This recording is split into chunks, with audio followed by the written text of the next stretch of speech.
Ah,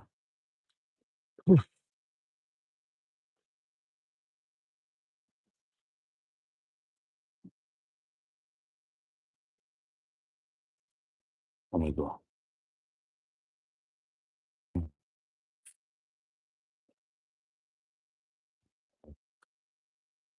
Hmm, dito tayo. Yung kalsada pababa na yan. Dito tayo sa highway. Huwag yan. Yung kanina pataas, ngayon naman pababa. Hindi na kailangan mag-pedal. Ayan, oh, tuloy-tuloy tayo niyan, oh. Oo,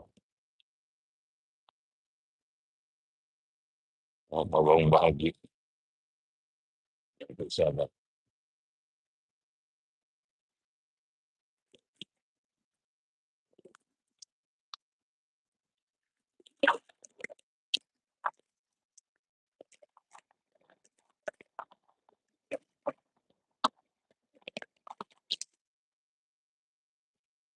Ayan, mga kabayan yan sa Ilipinan,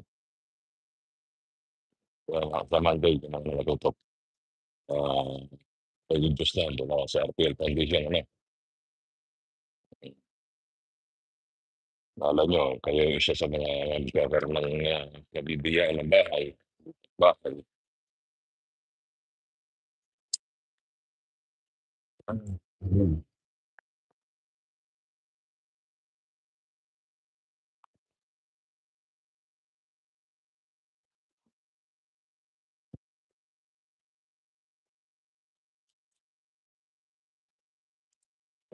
Di pa ako kinakawisan kahit na ano na ako, nakabalot na balot ako, eh, pero hindi pa gusto kong kawisan, eh.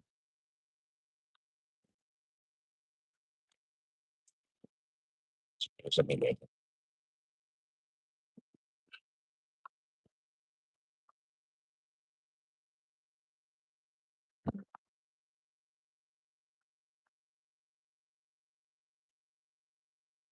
Meron pa isang pataas dun sa isang mahabang kalsada rin, sa may sementeryo, meron din isang medyo mababang pataas yun, eh.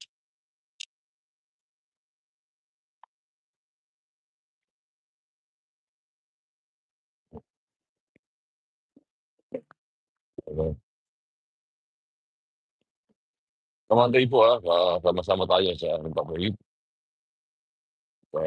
Abangan po natin ngayon kasi inaasikaso ni Sir Ronald yung mga dokumento pa, may kausap niya yung mga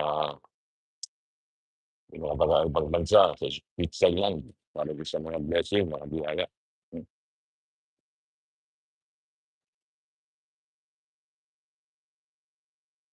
Comments nga po kung sino nandiyan kasi dun sa live program natin sa mga radyo, lumalabas yung mga pangalan po ninyo, eh, yung mga comments po ninyo. Ewan ko dito, sinubukan ko lang dito sa aking telepono, yung ano, first time kong gawin ito, eh.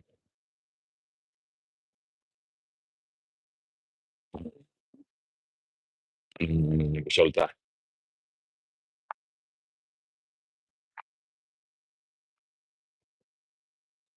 Mm, yun, kung merienda diyan, Diyan pa nagsasakay. Tahimik yung bansa na 'to, napakatahimik. Bawal dito yung maingay, bawal dito 'yan. Bawal dito yung malakas ang sound system. Yung sa bahay niyo, nakatabi ka ng kapitbahay mo, mamaya may darating ng pulis, hindi puwede. Tamang-tama lang yung